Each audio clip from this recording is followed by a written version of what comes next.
Hello guys, welcome to the YouTube channel of teams for winner. अभी हम जिस match के बारे में बात करने वाले हैं वह कल दोपहर को होने जाने वाला मेट्रो वनडे कप का मैच, जो कि होने जा रहा है समरसेट और वर्सेस्टायर के बीच में। तो ये मैच जो होने जा रहा है Cooper associate county ground Taunton में, जो कि समरसेट का घर है। आज का जो मैच डे था, हमने कोई मैच कवर नहीं करा। अब देख ही सकते हैं वेदर का क्या हालत है और कहीं पे भी मैच नहीं हो रहा है। 100 के मैचेस भी अबंडेंट हुए जा रहे हैं। कल थोड़ा बहुत बेहतर दिख रहा है कुछ मैचेस में वेदर, उनमें से ये एक मैच है। और लास्ट मैच जो हमने जो कवर करा था ससेक्स वाला, वो जैसा जैसा हमने कहा था वैसे ही चीज़ें गई थी। शायद हमने एलेक्स लीस के बारे में प्रेडिक्शन उतना खास कुछ नहीं किया होगा, लेकिन बाकी सारे प्रेडिक्शंस हमारे सही गए थे। और मुझे लगता है ओवरऑल उतना बुरा नहीं गया होगा। अगर आपने सही से वीडियो देखा होगा तो पुजारा के बारे में, पुजारा को जिनको काफ़ी लोग कैप्टन बना रहे थे, हमने ये कहा था कि बैटिंग सेकंड में उनके रिकॉर्ड्स अच्छे नहीं हैं।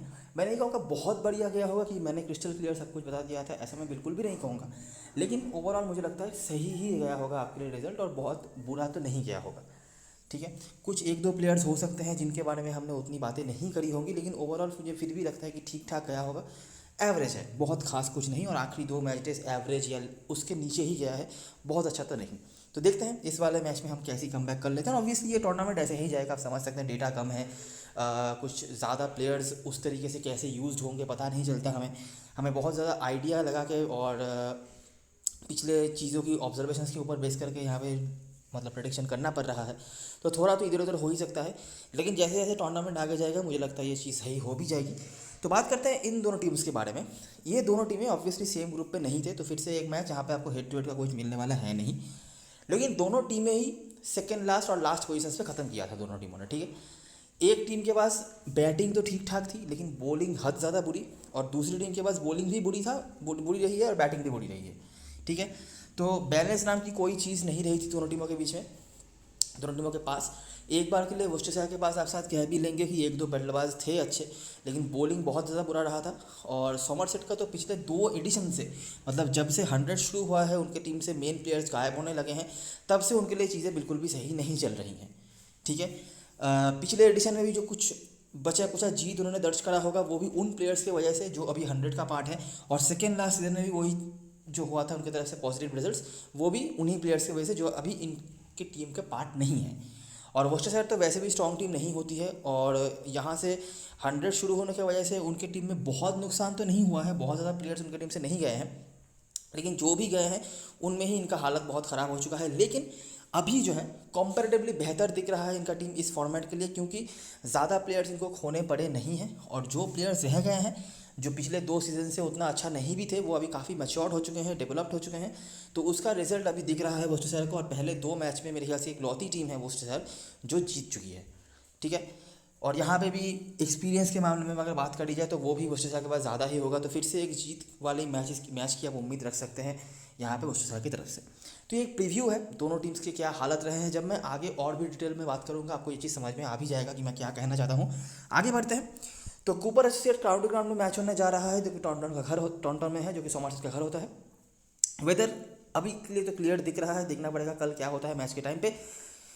पिछले सीजन की बात करें तो समरसेट अपने जो ग्रुप ए में थी 9 टीमों की टेबल में उन्होंने 8वें स्थान पर खत्म किया था, और वर्सेस्टायर अपने ग्रुप बी में थी और उन्होंने आखिरी पायदान पे खत्म किया था। आखिरी 5 मैचेस में समरसेट आगे है, ऑब्वियसली ये रिलेवेंट नहीं है, छोड़ देते हैं। ग्राउंड में रिकॉर्ड की बात करें तो पिछले सीजन में 4 के चारों ही मैचेस हारी थी समरसेट की टीम, और उसके पहले वाले सीजन में उन्होंने 4 में से 3 मैच जीते थे, और ये 3 में से भी 2 मैच ऐसा मैच हो गया था जो कि T20 तरह का हो गया था, एक 20 ओवर का एक 30 ओवर का ऐसा मैच हो गया था। और वो भी जो मैच जिताने वाले प्लेयर्स थे, ठीक है, वो जो थे उनमें से कोई भी अभी इस टीम का पार्ट नहीं है। ठीक है, इस टीम का क्या, अभी तो एक प्लेयर रिटायर हो चुका है, दूसरा शायद खेलता भी नहीं है, और एक थे बेन ग्रीन जो अभी 100 का पार्ट है, और सोनी बेकर जो मुझे नहीं पता शायद इंजर्ड वगैरह रहे होंगे। बहुत ही बढ़िया टैलेंटेड प्लेयर थे और 100 का भी पार्ट रह चुके हैं पिछले एडिशन में। तो ये कुछ प्लेयर्स हैं, और अगर आप ये जो 4 मैचेस थे 2021 में, ये चारों ही मैचेस में देखोगे तो वही प्लेयर्स के आपको परफॉर्मेंस देखने मिलेंगे। ठीक है, जो कि ऑब्वियसली पिछले सीजन में तो अवेलेबल नहीं थे, और उसका खामियाजा को पूरी तरह से भुगतना पड़ा था, जो आप यहाँ पे देख भी सकते हैं कि 4 के 4 होम मैचेस वो हारे थे। अभी हम बात करते हैं कि जो इंडिविजुअल परफॉर्मर्स हैं, अगर आप सोमरसेट की तरफ से देखोगे तो दो नाम आपको मिलेगा जेम्स रू के रूप में और लुइस गोल्ड्सवर्दी। ये जेम्स रू काफ़ी टैलेंटेड प्लेयर है, अंडर 19 प्लेयर रहे हैं, लेकिन फिर भी ये काफ़ी मैच्योर दिखते हैं और डेवलप्ड दिखते हैं। इवन जब सॉमरसेट की पूरी स्ट्रॉन्ग टीम खेलती है काउंटी में, जब सारे ग्रेगोरी, ओवरटन, बैंटन, सारे जो बड़े बड़े प्लेयर्स होते हैं वो जब सब खेलते भी हैं, तब भी जेम्स रू उनकी तरफ से हाईएस्ट रन स्कोरर रहे हैं काउंटी में भी।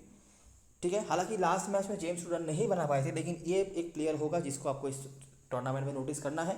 काफ़ी अच्छे टैलेंट है और गोल्ड्सवर्दी तो पिछले 2-3 साल से अच्छा कर ही रहे हैं, one of the brightest of talents रहे हैं। लास्ट जो अंडर-19 वर्ल्ड कप हुआ था, सेकंड लास्ट जो अंडर-19 वर्ल्ड कप हुआ था, वहाँ पे बैटिंग बॉलिंग हर तरह से कंट्रीब्यूट कर सकते हैं। लास्ट मैच में भी उन्होंने कंट्रीब्यूशन करे भी थे, हालांकि टीम हारी थी लेकिन उनका कंट्रीब्यूशन था। तो ये 2 नाम थे, बाकी किसी का भी उतना नहीं। इन दोनों का भी बहुत बढ़िया कुछ नहीं रहा है, लेकिन थोड़ा बहुत तो है। 38-36 के आसपास औसत रहा है बैटिंग से। वुशेसा की तरफ से बात करें तो यहाँ पे आपको काफ़ी लंबी लाइन दिख जाएगी और आप देख सकते हैं बैटिंग में काफ़ी अच्छे परफॉर्मर्स रहे हैं। बेन कॉक्स जो इनके वैसे भी फर्स्ट टीम के पार्ट हैं, कीपर हैं, और वाइट ब्लास्ट में भी ये रेगुलरली खेलते हैं। लिब्बी ये भी काफ़ी सीनियर प्लेयर हैं, इस बार टीम की कैप्टनसी भी कर रहे हैं। काशिफ अली जो कि इस फॉर्मेट में अच्छा करते हैं और ये भी वाइट ब्लास्ट की टीम में पार्ट रहते हैं। टेलर कॉर्नल एक और बहुत ही इंपॉर्टेंट प्लेयर, हालांकि अभी के लिए इनको मौका नहीं मिला है, लेकिन आगे आने वाले टाइम पे जब मौका मिलेगा तब हम इनके बारे में बातें करेंगे। बहुत ही टैलेंटेड प्लेयर हैं, पिछले सीजन में ज़्यादा मैचेस खेलने का मौका नहीं मिला, लेकिन जितना मिला उन्होंने परफॉर्म करके दिखाया था। तो ये आप देख सकते हैं बैटिंग में काफ़ी लंबा नाम है। अगर हम बॉलिंग पे आ जाएँ तो सॉमरसेट की तरफ से बॉलर्स थोड़े बहुत हैं, लेकिन ऐसा कुछ खास नहीं। अगर आप उनके एवरेजेस नोटिस करोगे आपको समझ में आएगा। सबसे बेहतरीन परफॉर्मेंस था सॉनी बेकर का, लेकिन उन्होंने सिर्फ 3 मैचेस खेले और उनमें से भी कुछ मैचेस जो होम मैचेस थे वो हम आगे बात करेंगे भी। और जैक ब्रूक्स जो सबसे एक्सपीरियंस्ड बॉलर हैं इस टीम में, और केसी ऑल्ड्रिच, लेकिन किसी का भी उतना कुछ खास परफॉर्मेंस नहीं। एक आध मैच में शायद बंचिस में विकेट निकाला भी होगा, लेकिन ओवर द टूर्नामेंट उतना इफेक्टिव बॉलर वो नहीं रहे हैं। लेकिन यहाँ पे वुशेसा काफ़ी पीछे रह गई। इनके बेस्ट बॉलर जो थे डिडियन पेनिंगटन, बहुत ही बुरा एवरेज आप देख सकते हैं, 38 का औसत, मतलब बहुत बुरा होता है। और यहाँ पे जो इनका है सॉमरसेट का, वहाँ पे 29-32 का है। इनका भी अच्छा नहीं है, लेकिन मतलब वुशेसा का तो और भी बुरा है। तो वुशेसा इसीलिए पीछे चल रही थी कि उनकी टीम में बैलेंस नहीं था, और सॉमरसेट का तो कुछ भी अच्छा नहीं था। तो इसीलिए दोनों टीमों के रैंकिंग भी वैसे ही थे जैसे कि आपने ऊपर देखा। ठीक है, हेड टू हेड में कुछ नहीं है बताने लायक, तो अपने को डायरेक्टली आ जाना पड़ेगा ग्राउंड के बारे में बातें करने के लिए। पिछले सीजन में 4 मैचेस हुए थे, तो वो 4 मैचेस हम बातें करेंगे और हम देखेंगे कि क्या हुआ भाई, लगातार 4 मैचेस वो कैसे हार गए। और इस सीज़न में भी जो एकमात्र मैच हुआ है सॉमरसेट का, वो इसी ग्राउंड पे हुआ है, तो उसके बारे में भी हम बात करेंगे। तो पिछले सीजन को मिलाकर लगातार 5 मैचेस हार चुकी है सॉमरसेट अपने घर पे। ठीक है, तो देखते हैं क्या हो रहा है। तो पहला मैच ये था सॉमरसेट बनाम नॉटिंघमशायर के बीच मैच हुआ था। सिर्फ 119 पर वो निपट गए। ठीक है, नॉटिंघमशायर स्ट्रॉन्ग टीम भी होती है जनरली, आपको पता ही होगा, हमने इनका मैच कवर करा है लास्ट मैच। 119 पर निपट गए। जेम्स ड्रू का परफॉर्मेंस आपको दिख जाता है। बाकी पेसर्स ही यहाँ पे ज़्यादा चलते हैं, स्पिनर्स का उतना कुछ खास नहीं होता है। लेग स्पिनर वगैरह हो तो शायद एक बार के लिए आप सोच भी लो, लेकिन ऐसा कुछ नहीं है। 119 पर निपटा दिया उन्होंने। बैटिंग से आपने ऊपर भी देखा था, कुछ खास परफॉर्मेंस नहीं था। 2 प्लेयर्स थे, उनमें से एक प्लेयर यहाँ पर चले, लेकिन खास कुछ नहीं। और बॉलिंग तो वैसे भी इनकी स्ट्रेंथ नहीं है, कुछ भी नहीं हुआ। और 10 विकेट से सिर्फ 11 ओवर में, मतलब कोई रेजिस्टेंस भी नहीं था। 11-12 ओवर में 124 रन बना दिया भाई साहब T20 खेल के।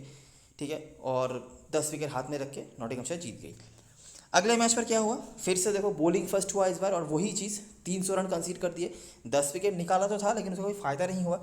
सॉनी बेकर, आपने जो नाम अपने देखा था, और बेन ग्रीन, यही मैं बात कर रहा था कि बेन ग्रीन, सॉनी बेकर और गोल्ड्सवर्दी कभी कभार, इनके परफॉर्मेंस बहुत इंपॉर्टेंट रहे हैं। और अनफॉर्चुनेटली ये दोनों ही अवेलेबल नहीं है, ना तो सॉनी बेकर अवेलेबल है, ना तो बेन ग्रीन अवेलेबल है। और इन्होंने ही विकेट निकाला था, तब जाके 10 विकेट गिरे। ठीक है, रन तो चलो फिर भी कंसीड किया, लेकिन 10 विकेट तो कम से कम गिराए। बैटिंग की बात करोगे तो बैटिंग में ठीक ठाक परफॉर्मेंस हुआ था, मतलब ठीक तो नहीं, काफ़ी अच्छा हुआ था। लेकिन अगर आप फोकस करोगे उसमें भी, तो वहाँ पे भी आपको बेन ग्रीन दिख जाएंगे। मतलब करंट सिस्टम में से सिर्फ वही है बार्टलेट के 34 रन, वो तो कुछ खास था नहीं कंट्रीब्यूशन। लेकिन बेन ग्रीन ने यहाँ पे T20 खेल दिया था, 80 बॉल्स पे 157, ऑलमोस्ट 200 के स्ट्राइक रेट से रन, और उन्होंने ही यहाँ पर डिफरेंस खड़ा कर दिया था। हालांकि टीम एनीवेज हार ही गई थी, लेकिन ये था पेसर का अपर हैंड यहाँ पे भी। अगला मैच, इस बार भी सॉमरसेट ने बैटिंग फर्स्ट करा और अच्छा स्कोर बनाया। इस टीम के होकर रेनशॉ भी खेलते थे, मैट रेनशॉ ऑस्ट्रेलियन प्लेयर हैं, पता ही होगा आपको, तो उनके भी कॉन्ट्रीब्यूशंस थे, तब भी जाके उन्होंने ये स्कोर बनाया। और रू फिर से बैटिंग फर्स्ट, और उनका स्कोर जो ऊपर 2 नाम देखे थे आपने, उनमें से ही है। ठीक है, अभी कुछ बाहर नहीं हो रहा है। और पेसर्स ने यहाँ पर सारे विकेट निकाले। मिडिल सिक्स ने यहाँ पे भी मैच जीत लिया, वही आपको नोटिस करने मिल जाएगा, बेकर। ठीक है, बाकी जिन्होंने विकेट्स निकाले थे उनमें से किसी का भी कुछ खास नहीं था। साले, ये सेल, जो भी इनका नाम, ये खेल नहीं रहे हैं, और ऑलरिच खेल नहीं रहे हैं, ऑकबॉर्न भी खेल नहीं रहे हैं। तो अभी तक आप समझ रहे हो ना कि सिर्फ रू को छोड़ के कोई भी करंट सिस्टम का प्लेयर नहीं है जिनका परफॉर्मेंस है। और बॉलिंग रेगुलरली ख़राब हो रही है। बैटिंग अगर वो एक दो प्लेयर हैं वो चलें तो कुछ बात बने, नहीं तो बैटिंग भी हमने पहले मैच में देख लिया।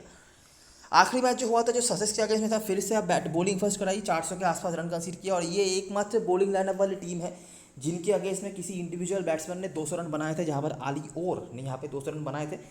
ससेक्स का जो लास्ट मैच था हमने बात करी थी इसके बारे में भी, लेकिन जो है वो यही है। बाकी ब्रूस के 2 विकेट, थॉमस ऑल्ड्रिच का एक विकेट, कोई फ़ायदा नहीं हुआ है इन चीज़ों का, ऑब्वियसली आप समझ ही सकते हैं। समरसेट यहाँ पर बैटिंग से भी निपट गई। उम्मीद और जॉर्ज स्कॉट के कुछ स्कोर्स तो थे, लेकिन ऑब्वियसली उसका कोई फ़ायदा नहीं हुआ। पेसर्स का अपर हैंड और कुछ विकेट स्पिनर्स ने निकाले। ठीक है, तो ये है पिछले सीज़न की बातें। बैटिंग से भी कुछ नहीं, एक दो प्लेयर के ऊपर डिपेंडेंसी रही है, अगर वो चले तो चले। और बॉलिंग से भी जितनी कम बातें करें उतनी बेहतर। बॉलिंग से तो कुछ हुआ ही नहीं। बैटिंग तो चलो फिर भी एक दो बार 300 ओवर उन्होंने बनाया, लेकिन बॉलिंग तो बिल्कुल ही नहीं, मतलब कोई रेजिस्टेंस ही नहीं है बॉलिंग की तरफ से, जो चीज़ हमें देखने मिली है। इस सीज़न की बात करें तो जो एक मैच हुआ था वहाँ पे भी हमें सेम चीज़ देखने मिला। हालांकि यहाँ पे गोल्ड्सवर्थ और बार्टलेट के परफॉर्मेंस किया था। बार्टलेट ने ऊपर भी एक मैच में 30-34 रन बनाए थे, आगे बात करेंगे इनके बारे में। और गोल्ड्सवर्थ जो पिछले सीजन में नहीं चले थे इस ग्राउंड पे, लेकिन यहाँ भी उन्होंने रन बनाया। पेसर्स का अपर हैंड था, रन फिर भी कम ही बना, लेकिन चलो थोड़ा बहुत रेस्पेक्टेबल स्कोर तो बना 230 रन का, और स्पिनर से कुछ विकेट। लेकिन यहाँ पे भी बॉलिंग से कुछ भी रेजिस्टेंस नहीं। 43 ओवर्स में 233 बन गया। वार्विकशायर भी बहुत बढ़िया परफॉर्मेंस नहीं किया था उन्होंने, लेकिन चलो जीत गई उनकी टीम ब्रूक्स से। और कैम्फर को उन्होंने लिया है इस सीजन में बेन ग्रीन के लाइक टू लाइक रिप्लेसमेंट के तौर पे, तो उन्होंने थोड़ा बहुत परफॉर्मेंस किया, लेकिन ऑब्वियसली उसका कुछ फ़ायदा नहीं हुआ। और गोल्ड्सवर्थ ने यहाँ पे एक विकेट भी निकाला हुआ था। ठीक है, तो वही गिने चुने कुछ प्लेयर्स हैं। जेम्स रू चलो इस मैच में नहीं चले, लेकिन आगे आने वाले टाइम में उनका नंबर ज़रूर आएगा, मेरे को पूरा भरोसा है इनका, जिस तरह की परफॉर्मेंस उन्होंने करा है। प्रैक्टिस मैच भी अच्छा करा है उन्होंने। तो वही है कि गोल्ड्सवर्थ और बार्टलेट ने इसी तरह रन बना के वो 200 के पार स्कोर पहुंचा दिया, नहीं तो यहाँ पे भी 190 के आसपास रन बनता। और जेम्स रू को हमने ऊपर थोड़ा बहुत देखा है। और बॉलिंग से जैक ब्रूक्स एक दो विकेट कभी कभार है, उसका कोई इफेक्टिवनेस तो नहीं है। और बेन ग्रीन अच्छा करते थे, तो बेन ग्रीन के जगह पे अभी कर्टिस कैम्पर को लिया है। आयरलैंड इंटरनेशनल जो है वो है, जो भी मेरे ख्याल से कुछ दिन बाद चले भी जाएंगे, जब आयरलैंड का मैच होने जा रहा है तब वो चले जाएंगे, तो वही बात है। ठीक है, और उनके साथ भी एनीवेज टीम हारी गई है, उनके जाने के बाद न जाने क्या होगा। तो ये है सोमरसेट की हालत। ठीक है, आप ग्राउंड में जो 5 मैचेस हमने एनालिसिस किए, उससे आपको क्लियरली आइडिया लग रहा होगा कि ये टीम क्यों इतनी फिसड्डी चल रही है।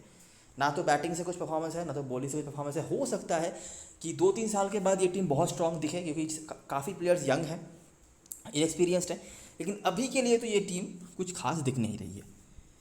ठीक है, तो ये हो गई सारी चीज़ें, जो डेटा था हमारे पास, हिस्ट्री थी, उसके बारे में डिस्कशंस। ग्राउंड परफॉर्मेंस ऐसा कुछ खास नहीं है बताने लायक। अभी हम बात करेंगे प्लेइंग 11 के बारे में और देखते हैं कि यहाँ पे क्या क्या चीज़ें हैं। तो सोमरसेट की तरफ से जॉर्ज थॉमस और एंड्रयू उम्मीद ओपनिंग कर रहे हैं, और दोनों ने ही कुछ खास करा नहीं था। हालांकि एंड्रयू उम्मीद एक टैलेंटेड प्लेयर हैं और सेकंड टीम से होकर उन्होंने काफ़ी रन बनाए हुए हैं। अगर आप कहीं पे सोमरसेट के सपोर्ट में टीम बना रहे हो या बैटिंग सेक्शन से आपको एक्स्ट्रा प्लेयर चाहिए होगा, तो एंड्रयू उम्मीद देखा जा सकता है। गोल्ड्सवर्थ मस्ट हैव है, आप इनको छोड़ नहीं सकते। ये प्रॉपर ऑलराउंडर है और one of the most talented players हैं, जिनको भी शायद किसी न किसी पॉइंट पे इस सीजन में नहीं तो आगे आने वाले टाइम पे 100 में मौका मिल ही जाएगा, लेकिन अभी के लिए तो ये अवेलेबल है, तो खिला लो। जेम्स रू कीपर सेक्शन में मस्ट हैव है, कोई दिक्कत वाली बात नहीं है। अच्छा, अभी कुछ प्लेयर्स के बारे में बात करता हूँ। देखो, कर्टिस कैम्पर के बारे में मुझे बताने की ज़रूरत नहीं है, इनके बारे में आप जानते ही होगा अगर आप थोड़ा बहुत क्रिकेट फॉलो करते हो तो। प्रॉपर ऑलराउंडर है, बॉलिंग बेहतर करते हैं, बॉलिंग ही उन्होंने करी है लास्ट में से बेहतर, बैटिंग भी थोड़ी बहुत कर सकते हैं, लेकिन बॉलिंग ऑलराउंडर ज़्यादा अच्छे हैं ये। ठीक है, अभी दोनों ये प्लेयर्स हैं, डिक्सन और बार्टलेट ने लास्ट मैच में रन बनाया था, लोग इसकी तरफ जाएंगे, लेकिन Dickson one of the inform players है, और ये वन ऑफ द प्लेयर्स हैं जिन्होंने वाइल्ड ब्लास्ट में भी पुश किया था अपने जगह को और जगह बना लिया था। और अगर आपने फाइनल्स डे फॉलो किया होगा, आपको पता होगा कि डिक्सन ने कुछ मैचेस में रन भी बनाए थे। ठीक है, ये one of the inform players हैं, one of the experience players हैं, और वन ऑफ द प्लेयर्स हैं जिनको बहुत जल्दी बहुत बड़ा इनिंग्स खेलने का एबिलिटी है इनके पास।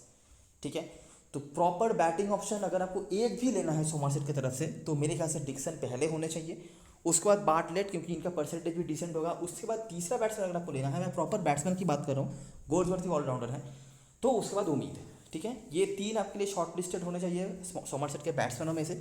डिक्सन एनीवेज मुझे लगता है आपकी टीम में होने चाहिए। उसके बाद डैनी लैम है, जो लैंकाशायर से आए हैं, लेकिन कुछ खास परफॉर्मेंस तो अभी तक करा नहीं है। बॉलिंग फर्स्ट बेहतर करते हैं ये।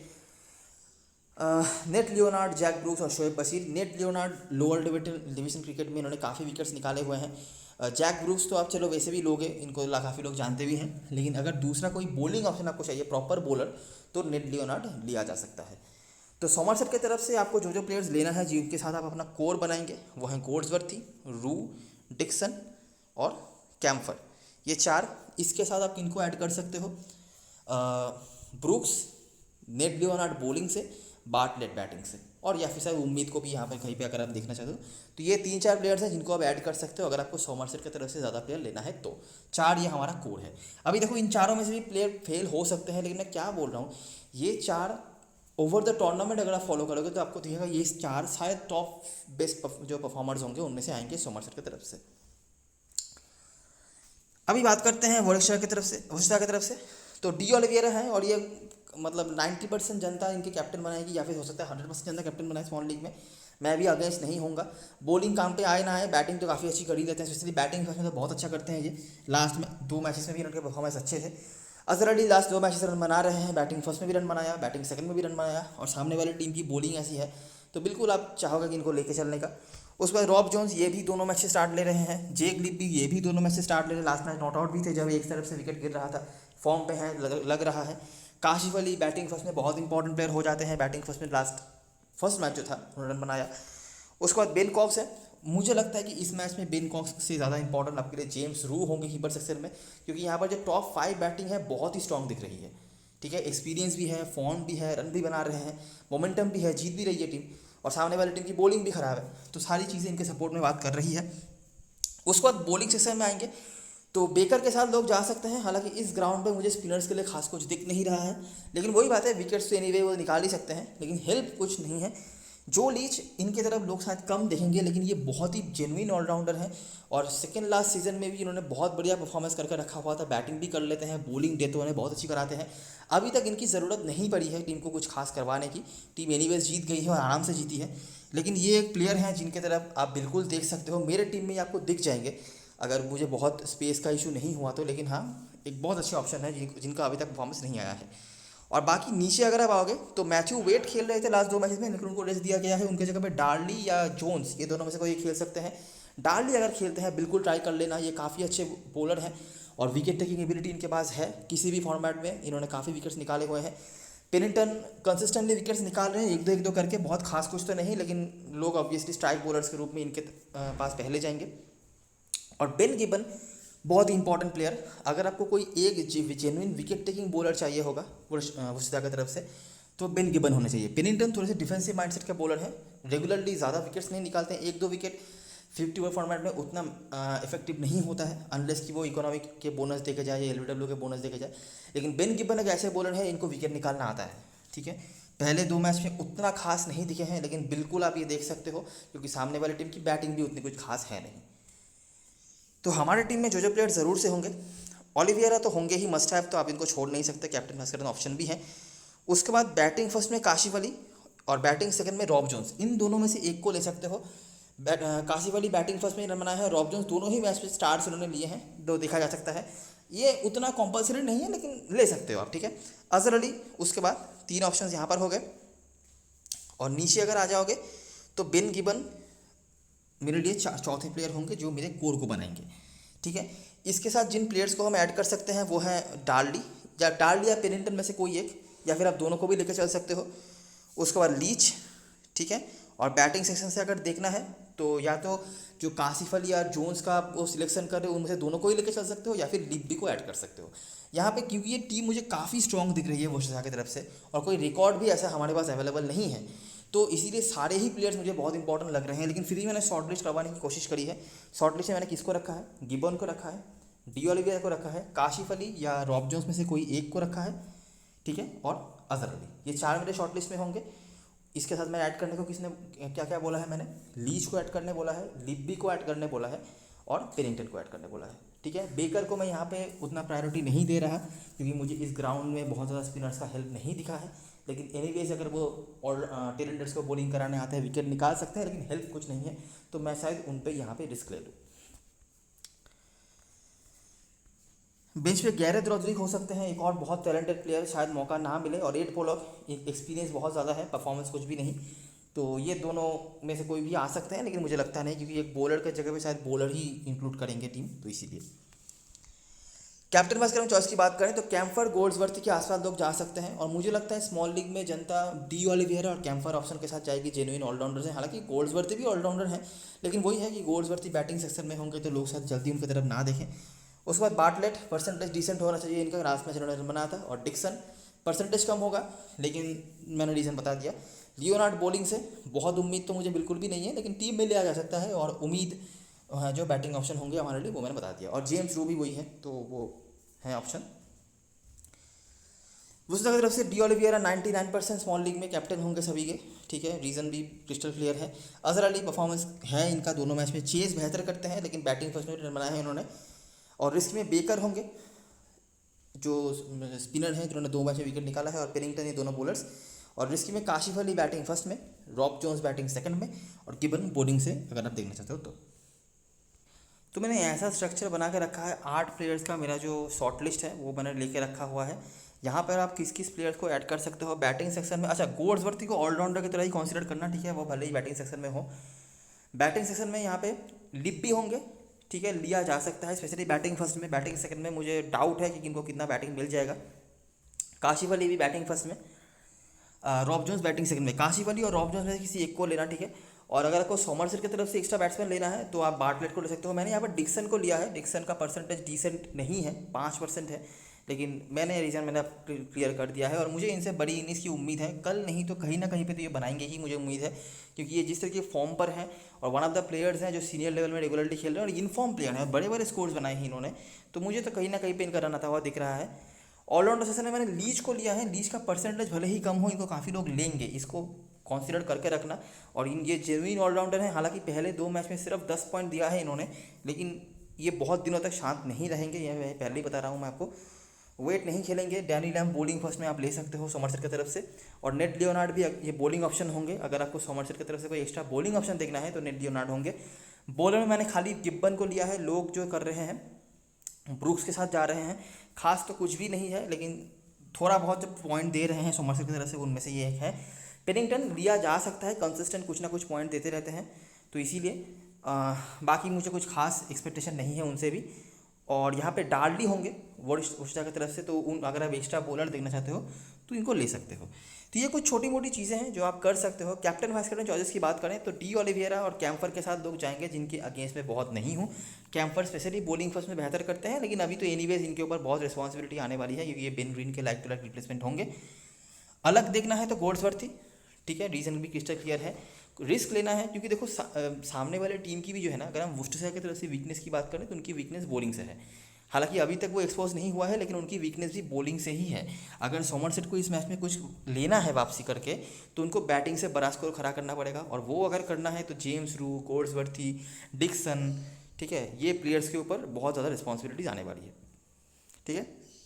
तो जेम्स रू बैटिंग सेक्शन से आप देख सकते हो, और इस ग्राउंड पे जो 3 बार बैटिंग फर्स्ट हुआ है उनमें से 2 बार रू ने अच्छे स्कोर्स बनाए हैं, और गोल्ड्सवर्थ यहाँ से। और यहाँ से वुडस्टर की तरफ से डी ओलिविएरा तो हो ही गए, बाकी लीच एक बहुत बड़े पंट हो सकते हैं। लोग इनकी तरफ शायद कम देखेंगे ज़रूर, लेकिन कम देखें तो वो एक ऑप्शन है।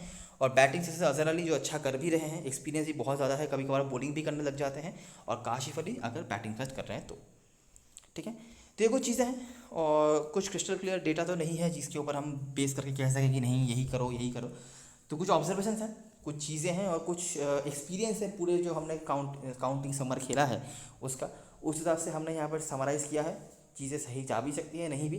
कुछ हद तक अपना ऑब्जर्वेशन भी यूज़ करना, जो आपने भी देखा होगा पूरा समर, उस हिसाब से मैंने मेरा ऑब्जर्वेशन जो देखा है उस हिसाब से मेरा पॉइंट ऑफ व्यू बताया।